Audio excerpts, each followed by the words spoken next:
Ya, salam sehat, tetap semangat. Kembali lagi kita belajar IPA kelas 8. Sebelum mulai, marilah kita berdoa. Berdoa mulai.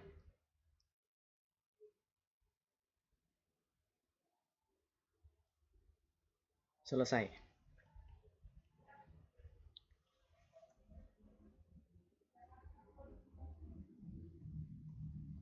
Nah, kita lanjutkan materi kita kelas 8, ilmu pengetahuan alam. Jadi Bapak harapkan kalian masih tetap semangat di rumah walaupun belajar secara online. Nah, kali ini kita akan masih melanjutkan bab 1, tapi materinya yang pertama kita akan mempelajari sendi, otot, gangguan dan kelainan pada sistem gerak, dan upaya mencegah serta mengatasi gangguan sistem gerak. Kita langsung masuk ke materi yang pertama, sendi. Ya, kita lihat di sini ada sendi. Sebelum kamu mempelajari materi selanjutnya, coba sekarang kamu berdiri. Coba lakukan gerakan sesuka hatimu. Ya, coba kamu pikirkan mengapa kamu dapat melakukan berbagai macam gerakan. Nah, kamu lakukan ini sambil olahraga, silahkan lakukan. Coba kamu pikirkan mengapa kamu dapat melakukan berbagai macam gerakan. Padahal tulang sebagai penyusun sistem gerak manusia sangat keras serta tidak dapat dibengkokkan. Jadi tulang-tulang kita itu sangat keras. Ternyata itu semua terjadi karena pada penyusun sistem gerak kita terdapat sendi. Nah, apa itu sendi? Sendi itu adalah tempat bertemunya dua tulang atau lebih. Dengan adanya sendi, hubungan antara tulang tubuh dapat digerakkan. Ini contoh dari sendi. Nah, sendi ini sendi yang tidak dapat digerakkan. Kalau pada tulang tengkorak, sendinya sendi mati karena sendinya tidak dapat digerakkan. Selanjutnya, nah, tahukah kamu bahwa sendi dapat dikelompokkan berdasarkan banyak sedikitnya gerakan yang memungkinkan dilakukan. Sendi yang tidak dapat digerakkan disebut sinartrosis. Jadi sendi yang tidak dapat digerakkan namanya sinartrosis. Misalnya sendi yang terdapat pada tulang tengkorak. Nah, perhatikan gambar tadi. Ya, gambar 1.25 ini, gambar ini. Nah, ini adalah sendi mati atau sinartrosis. Nah, selanjutnya sendi yang dapat digerakkan namun terbatas disebut ampiartrosis. Misalnya sendi antar ruas tulang belakang. Sendi yang dapat digerakkan dengan bebas disebut dengan piartrosis. Itu sendi yang dapat digerakkan dengan bebas. Berikut ini beberapa jenis persendian yang dapat digerakkan dengan bebas. Nah, kita lihat yang sendi yang dapat digerakkan bebas. Yang pertama sendi peluru. Ya, sendi peluru menghubungkan antara satu tulang yang mempunyai satu ujung bulat yang masuk ke ujung tulang lain yang berongga seperti mangkok. Nah, ini kita lihat gambarnya. Ini sendi peluru. Jadi satu seperti mangkok, satu seperti bulatan. Ya, sendi ini dapat membentuk gerakan sangat bebas. Contoh sendi peluru adalah sendi antara tulang lengan atas dan tulang belikat, serta antara tulang pinggul dan tulang paha. Adanya sendi ini memungkinkan tulang-tulang tersebut dapat diayunkan ke arah manapun. Nah, ini contohnya. Jadi, contohnya tulang lengan atas dan belikat. Ini contoh sendi peluru. Jadi, sendi ini dapat digerakkan ke segala arah atau sangat bebas. Nah, ini contoh sendi peluru. Selanjutnya, tahukah kamu ya, pertemuan antar dua tulang diikat oleh ligamen sehingga sendi tidak dapat terlepas. Selain itu, ligamen dapat berfungsi agar sendi kita dapat bergerak dengan fleksibel. Ligamen adalah jaringan yang berbentuk pita dan tersusun dari serabut-serabut liat yang mengikat tulang yang satu dengan tulang yang lain pada sendi. Nah, pada sendi diartrosis, bagian ujung tulang penyusun sendi dilapisi oleh kartilago. Kartilago itu tulang lunak. Fungsi kartilago ini adalah menjaga agar tidak terjadi benturan atau gesekan antara tulang yang satu dengan tulang yang lain yang menyusun persendian. Di dalam sendi tersebut juga terdapat cairan sinovial. Cairan ini berfungsi sebagai pelumas sendi. Nah, ini adalah ligamen. Ini tulang, ini cairan sinovial supaya ketika bergerak tidak terjadi gesekan. Ini jaringan kartilagonya. Ini pada gambar bisa kalian perhatikan. Selanjutnya sendi engsel. Tipe sendi ini mempunyai gerakan satu arah. Ada yang ke depan dan ada yang ke belakang. Sendi engsel pintu misalnya, seperti engsel pintu. Contoh sendi engsel antara lain sendi-sendi pada siku dan lutut. Nah, kita lihat nih gambarnya. Ini pada siku dan pada siku ya.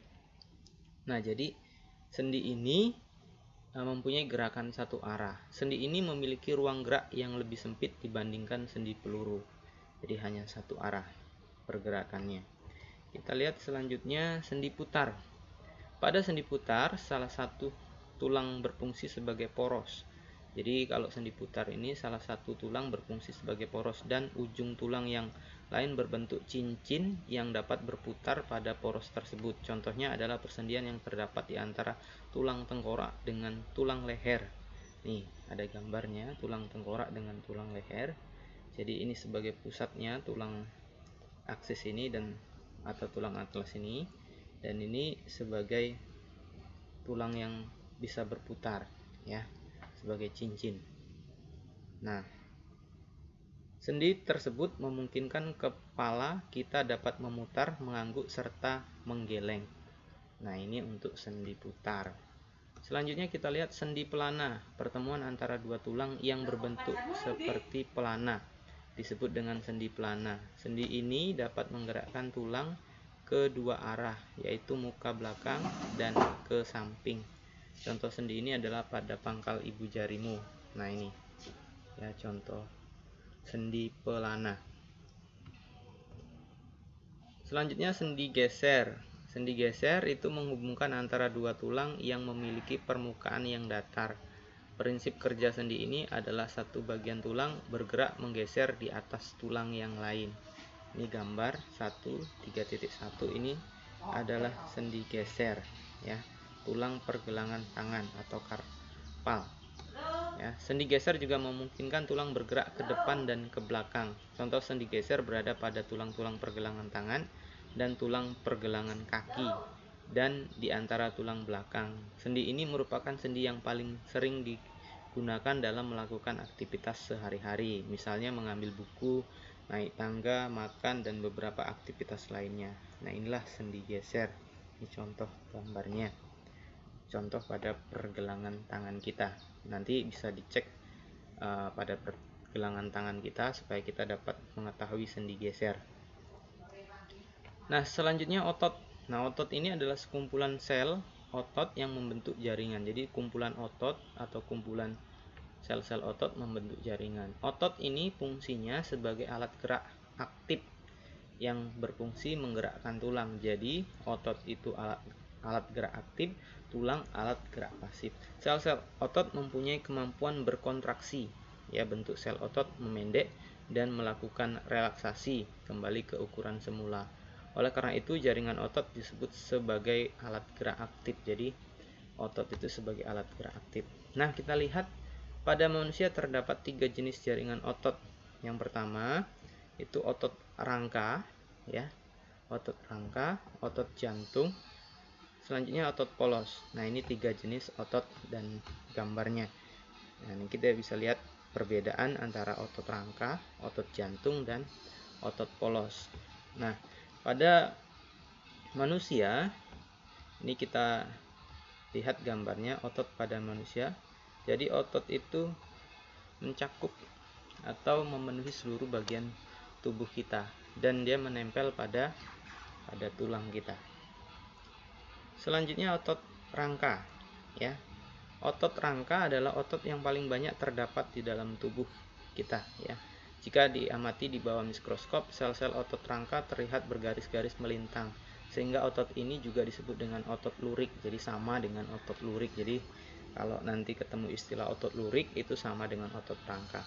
Otot rangka melekat pada tulang dengan perantara tendon. Tendon adalah pita tebal berserabut dan liat yang melekatkan otot pada tulang. Otot rangka tergolong otot sadar. Kamu dapat mengontrol penggunaan otot ini. Jadi otot ini bekerja secara sadar. Jadi, nah kita dapat menentukan kapan berjalan dan kapan tidak. Otot rangka cenderung cepat berkontraksi dan cepat lelah. Agar kamu mengetahui posisi otot rangka yang melekat pada tendon, perhatikan gambar tadi ya, 1.34. Oke, nanti kita lihat lagi. Otot polos terdapat pada dinding lambung usus halus. Nah, ini otot polos. Rahim, kantung empedu, dan pembuluh darah. Otot polos berkontraksi dan berelaksasi dengan lambat. Otot ini berbentuk gelendong serta memiliki sebuah inti pada tiap selnya. Berdasarkan cara kerjanya, otot polos tergolong pada otot tak sadar. Jadi otot ini bekerja secara tidak sadar, ya. Misalnya otot yang terdapat, kalau kita lihat di gambar, itu terdapat di dalam usus, ya, atau di dalam alat pencernaan. Nah, ini tadi kalau otot rangka, ya, jadi terdapat di rangka manusia. Sekarang kita lihat otot berikutnya. Tahukah kamu bahwa ternyata otot kita juga ada yang bekerja secara berlawanan? Jadi otot tadi ada yang bekerja secara berlawanan. Maksudnya pada saat melakukan sebuah gerakan, meskipun gerakan itu dilakukan secara bersamaan, tetapi proses kontraksi dan relaksasi antara otot satu dengan otot yang lain berlangsung secara berlawanan. Agar kamu lebih memahami maksud dari pernyataan di atas, perhatikan gambar 1.35. Pada gambar tersebut terlihat jelas bahwa pada saat tangan dilipat, otot bisep berkontraksi, sedangkan otot trisep relaksasi. Sebaliknya, pada saat tangan direntangkan, otot bisep relaksasi, sedangkan otot trisep berkontraksi. Nah, ini contohnya. Jadi otot bisepnya itu berkontraksi, sedangkan otot trisepnya relaksasi. Nah, kalau kita meluruskan tangan, otot bisepnya relaksasi, otot trisepnya kontraksi. Nah, ini bekerja bersamaan tetapi berlawanan. Otot yang bekerja bersamaan tetapi berlawanan. Kita lanjutkan sekarang. Selanjutnya, gangguan dan kelainan pada sistem gerak dan upaya mencegah serta mengatasinya. Kita lihat di sini ada gambar gangguan atau kelainan. Itu adalah rickettsia. Rickettsia terjadi karena kekurangan vitamin D yang membantu penyerapan kalsium dan fosfor sehingga proses pengerasan tulang terganggu. Penyakit ini terjadi pada anak-anak. Rickettsia menyebabkan tulang kaki tumbuh bengkok seperti yang ditunjukkan pada gambar. Nah, ini. Jadi tulangnya membengkok. Penyembuhan dan pencegahan dari penyakit ini adalah dengan penambahan kalsium, fosfor, dan vitamin D ke dalam menu makanan. Vitamin D dapat diperoleh dari makanan, suplemen, dan berjemur di panas matahari pagi. Nah, ini ya untuk rickettsia. Sekarang kita lihat osteoporosis, ya. Osteoporosis ini disebabkan karena kekurangan kalsium. Osteoporosis umumnya terjadi pada orang dewasa dan orang tua. Jadi terjadi pada orang dewasa dan orang tua. Orang tua biasanya menghasilkan lebih sedikit hormon sehingga osteoblast sebagai pembentuk tulang kurang aktif dan massa tulang pun jadi berkurang. Tulang yang kekurangan mineral akan menjadi rapuh dan mudah patah. Nah, ini contoh dari susunan tulang. Metrik tulang normal ini jadi padat susunannya. Kalau ini yang sudah mengalami osteoporosis, jadi susunan tulangnya semakin rapuh, ya, atau tidak padat. Selanjutnya artritis. Artritis ini adalah penyakit sendi. Penderita penyakit ini mempunyai tulang rawan sendi yang rusak. Jadi tulang rawannya di persendiannya rusak. Kerusakan ini menyebabkan sendi menjadi sakit dan bengkok seperti gambar. Nanti kita lihat gambarnya 1.38. Kadang-kadang sendi yang terkena artritis tidak dapat digerakkan. Rematik adalah salah satu bentuk artritis. Beberapa hal yang menyebabkan penyakit artritis ini adalah metabolisme asam urat yang terganggu. Jadi proses reaksi atau metabolisme asam uratnya terganggu. Bisa saja terlalu banyak asam urat di dalam sendinya sehingga asam urat tertimbun pada sendi. Jadi asam uratnya tertimbun di sendi dan menyebabkan sakit terutama pada jari-jari tangan maupun kaki. Penumpukan kapur di antara dua tulang mengakibatkan sendi sulit digerakkan dan kaku. Nah, untuk mengurangi terjadinya artritis yaitu dengan mengkonsumsi makanan yang seimbang atau yang berimbang. Nah, ini contoh kondisi tangan penderita artritis. Nah, ini tangannya ya, ini tangan yang menderita artritis ya. Jadi ada bentuknya tidak seperti tangan normal. Jadi ada pembelokan atau ada penumpukan pada bagian tangan. Nih, kita lihat di sini ya. Selanjutnya fraktura. Nah, fraktura ini atau patah tulang. Tulang memiliki struktur kuat dan lentur, namun demikian tulang juga dapat patah. Salah satu penyebab terjadinya patah tulang karena tulang mengalami benturan yang keras. Jadi ketika tulang mengalami benturan yang keras, dia bisa patah ya, tulangnya bisa patah. Misalnya pada saat kecelakaan atau jatuh dari tempat yang tinggi. Patahnya tulang disebut fraktura. Nah, fraktura ini ada fraktura tertutup, ada fraktura terbuka. Nah, kalau fraktura tertutup sendiri itu ada yang disebut miring, oblik.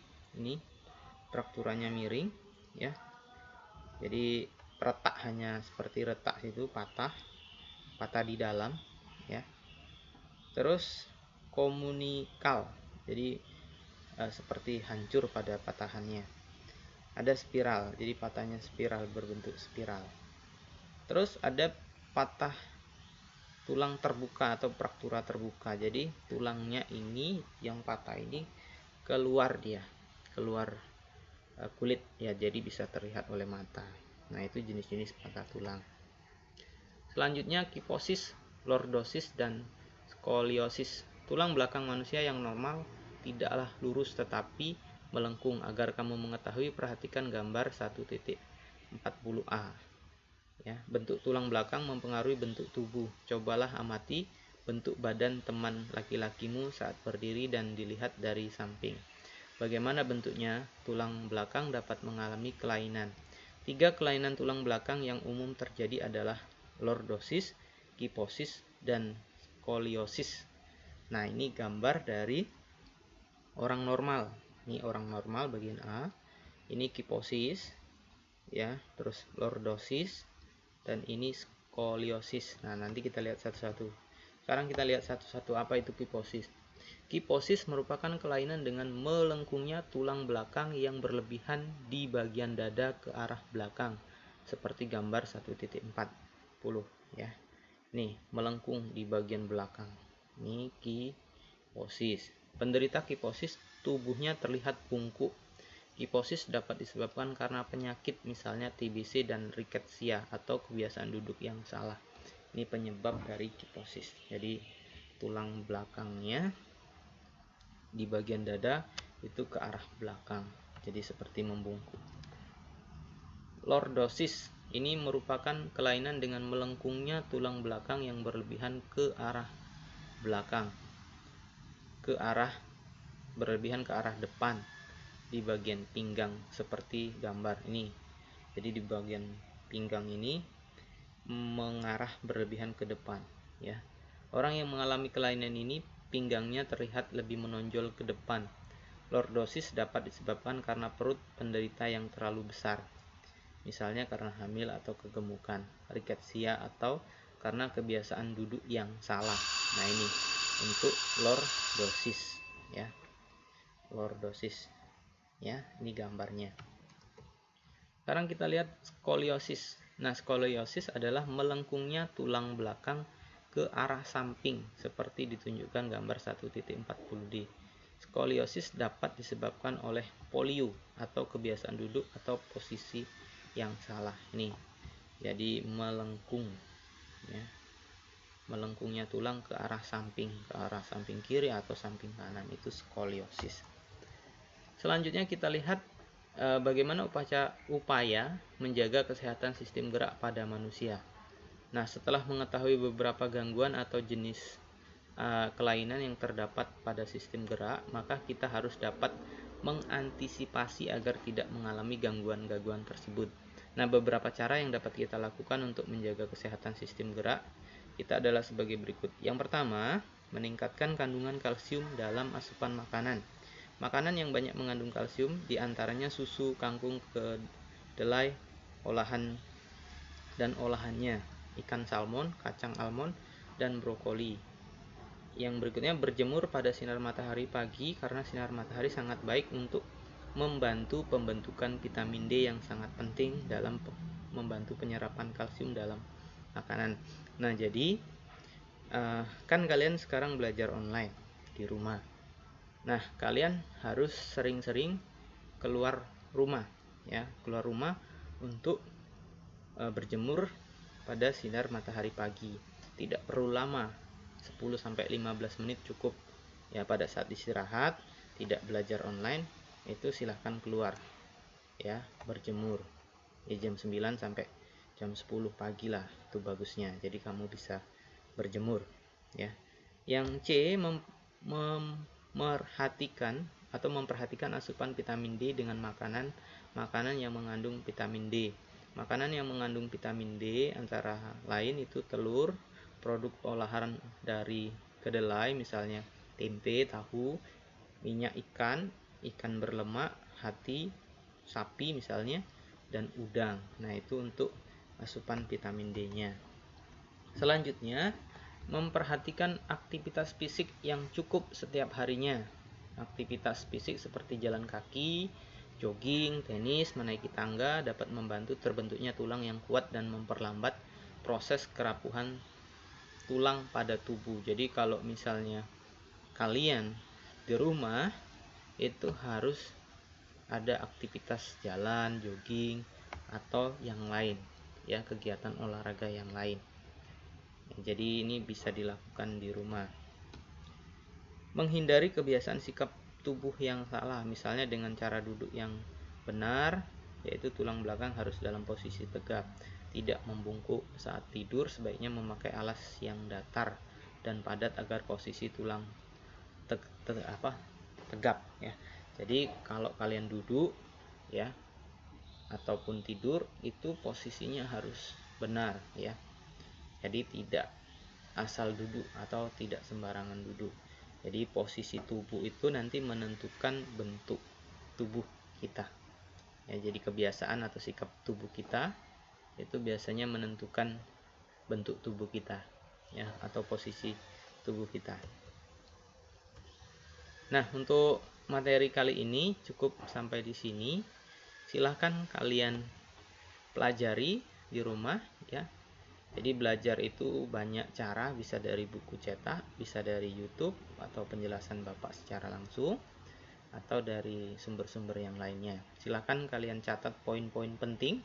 Jadi tidak usah semua dicatat, poin-poin yang penting saja kalian catat, ya. Dan silahkan catatan nanti dipoto dikirim ke Google Classroom. Selesaikan catatan hari ini supaya pekerjaan kalian tidak menumpuk atau tidak bertambah banyak. Ya, cukup sekian video ini, semoga bermanfaat. Salam sehat, tetap semangat. Terima kasih.